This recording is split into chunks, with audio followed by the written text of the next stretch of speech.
चलो बोलो, क्या बोल रहे थे तुम? वो भीमराव अम्बेडकर बौद्ध धर्म क्यों अपनाया? वो देखो, भीमराव अंबेडकर जिस समय में हमारे देश में थे, है ना, जिस समय में वो थे, उस समय में हमारे देश में जो है ना, ये वही वो भी हिंदू धर्म में ही थे। तो हिंदू धर्म में बहुत ज्यादा रूढ़िवादी हो गई थी, है ना, बहुत ज्यादा जाति पाति, है ना, भेदभाव बहुत ज्यादा था। अब देखो ना, जब भीमराव अंबेडकर का जीवन परिचय को जानोगे देखोगे कि उनको पानी पीने के लिए लोग नहीं देता था। जिस घड़ा में सारे पानी पीता था उस घड़ा में उसको पानी पीने नहीं देते थे। जिस स्कूल में सारे लोग बैठ करके पढ़ते थे, बड़े ब्राह्मण सबके बच्चे सब, क्षत्रिय सबका, उस स्कूल में उसको पढ़ने के लिए नहीं, स्कूल के बाहर जो है ना, रूम के बाहर उसको अपना चटाई ला करके बैठ करके पढ़ो। ऐसा उनके जीवन परिचय में पढ़े होंगे कि उनको समानता का दर्जा कभी दिया नहीं दिया ना।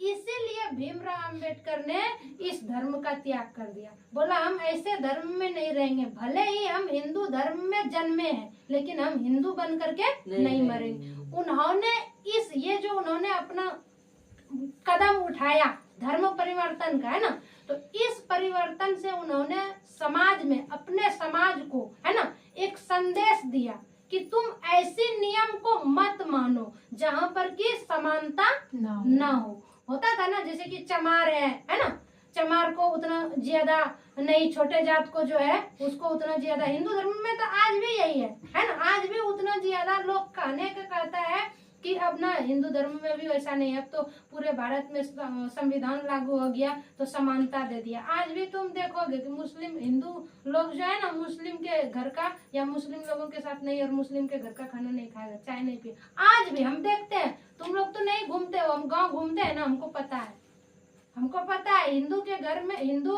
कोई है ना, वो मुस्लिम के घर पे जाएगा, चाय पीने बोलेगा ना, वो नहीं पिएगा। आज भी ऐसा है। तो इसीलिए उन्होंने एक संदेश दिया अपने समाज को कि हम ऐसे धर्म को नहीं मानेंगे, मतलब ऐसे नियम को हम नहीं मानेंगे, और हमारे समाज का कोई लोग भी ऐसे नियम को ना माने जहाँ पर कि समानता ना हो। सच में समानता नहीं है। क्यों चमार है कि वो सेवा ही करेगा? हाँ, क्यों नहीं है उसको पढ़ने का अधिकार? जो छोटे धर्म का लोग है, जो जाति का लोग है, उसको पढ़ने का अधिकार आपने क्यों नहीं दिया? क्यों किसी एक वर्ग को पढ़ने का अधिकार दे दिया? क्यों एक वर्ग को देश की सेवा करने का अधिकार दे दिया? और क्यों किसी एक वर्ग को आपने दबा दिया, है ना, कि आप जूता सिलो, है ना, आप जानवर मर जाए तो उसको फेंको, है ना, ऐसा क्यों दे दिया आपने? तो ये तो सरकार ने दिया है ना।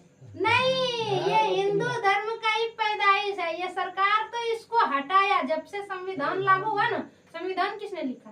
भीमराव अम्बेडकर ने लिखा ना। तो उन्होंने और पूरे देश में इस चीज को हटाया, बोला सारे जाति खत्म, समझा? जिसको जो करने का मन होगा वो करेगा, जिसको पंडित बनने का मन होगा वो बनेगा, जिसको ज्ञान प्राप्त करने का मन होगा वो ज्ञान प्राप्त, जिसको ये नहीं है कोई नाई है तो बाल काटेगा, जिसको बाल काटने का मन होगा वो काटेगा, समझा?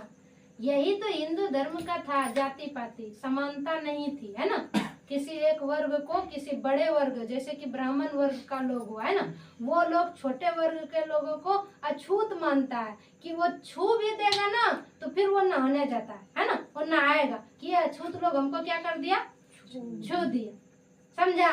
तो यही उसको पसंद नहीं आया, तो इसलिए उनको बौद्ध धर्म का बातें, जो नियम उसमें बताया वो पसंद आया, कि उन्होंने बौद्ध धर्म में जो बातें बताई ना उसमें समानता है, उसमें कोई जात पात नहीं होता है, तो उनको अच्छा लगा वो, तो उन्होंने वो धर्म अपना लिया। दूसरी बात, बौद्ध धर्म में थोड़ा बहुत सारी चीजें हिंदू का भी मेंशन किया गया है ना, बहुत सारे जो हिंदू धर्म में चीजें थी जो अच्छी थी उसको मेंशन किया हुआ है बौद्ध धर्म। जैसे देखना कि बौद्ध धर्म का अनुयायी भगवा कपड़ा ही पहनते हैं, है ना, जैसे जिस तरह से हिंदू धर्म का अनुयायी होता है, भक्त सेम उसी तरह से होता है कि नहीं होता?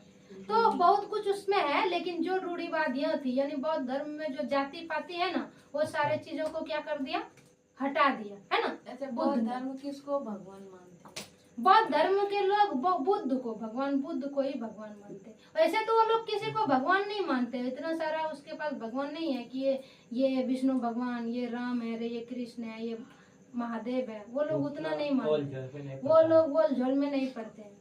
अच्छा, वो लोग इन लोगों को क्यों नहीं? इसीलिए ना वो लोग प्रतिज्ञा लेते हैं, उस धर्म में जो लोग प्रवेश करता है ना, तो वो लोग प्रतिज्ञा लेते हैं कि हम ब्रह्मा विष्णु महेश को नहीं माने। हिंदू धर्म में ब्रह्मा विष्णु महेश है ना, हाँ? तो वो लोग कहते हैं हम ब्रह्मा विष्णु महेश को नहीं मानेंगे, वो लोग नहीं मानते। क्यों वो नहीं बस मानते? और सिर्फ एक प्रतीक के रूप में बौद्ध का जो प्रतिमा है ना, उनका ही पूजा करता है और उसी को मानता है, उसके अलावा किसी को नहीं मानता। उनका कहना है कि भगवान हम उसी को मानेंगे जो पैदा हुआ है और जो मरा है और जिन्होंने पैदा होकर के बहुत सारी चीजें बताया हमको, है ना, एक ज्ञान का रास्ते पे चलने के लिए हमको बताया, सत्य के रास्ते पे, हम उसी को मानेंगे। हम उसको नहीं मानेंगे भगवान जो कि कहाँ जैसे हिंदू धर्म में बहुत सारे है ना, कि जैसे कि हनुमान जी है, उसका प्रतिमा कैसे बनाता है कि पूंछ लगा देता है, आदमी का पैर धर सब आदमी का, मुंह अलग और पूंछ लगा देता है। जैसे गणेश जी है, वो आदमी का उसका शरीर है और मुंडी उसका हाथी का है ना, तो वो लोग कहते हैं, उन लोगों का कहना है, बौद्धिस्ट का कहना है कि हम नहीं मानेंगे ऐसे को, है ना, हम उसी को भगवान मानेंगे जो पैदा हुआ है और जो मरा है। समझा? और कोई सवाल? राम भी तो पैदा हुआ है, मरा तो मानना चाहिए। सच में क्यों नहीं मानते हैं? देखा नहीं तो है। फिर वही वैसा बात, तो कृष्ण फिर भगवान- घुमा के वही हम कहते हैं कि हिंदू धर्म में उनको लगा, जब वो थे तो उनको लगा कि ये इसमें जो है ना समानता नहीं है, इसलिए उन्होंने एक समानता वाले धर्म का स्थापना करके लोगों को चलने के लिए बताया। अब जिसको अच्छा लगा उस पे चला गया, जिसको अच्छा नहीं लगा, है ना। अब कोई ब्राह्मण कहेगा कि हम बुद्ध बन जाएंगे, नहीं बनेगा ना, क्योंकि ब्राह्मण तो उस समय भी एकदम पूरा मालामाल थे, हाँ? तो वो क्यों बनेगा? तकलीफ किसको थे? तकलीफ तो ये छोटे जो जात के लोग थे उनको थे ना, शूद्र लोग जो थे, छोटे जात जो लोग थे, है ना, उसको था ना तकलीफ। उसको तो कोई, इसमें 4 वर्ण हिंदू धर्म में है ना, हाँ? ब्राह्मण, क्षत्रिय और वैश्य, है ना, और शूद्र। तो शूद्र को तकलीफ था ना, इससे सेवा करवाई जाती थी। उन लोगों तो कोई मतलब नहीं, वो लोग क्यों बदले? समझ में आया? जिसको तकलीफ था वो बदल गया। जैसे भीमराव अम्बेडकर हुए, है ना, तो उन्होंने कहा कि तुम बुद्ध को मानो, है ना, तो बुद्ध को कौन मान रहा है? आज भी देखो ब्राह्मण मान रहा है सब। वो जो जय भीम का नारा कौन लगा रहा है? सारे दलित लोग ही लगा रहा है ना, लगाता है कि नहीं लगाता? तो एक वर्ग एक तरह से कट गया इस तरह से। और कोई सवाल?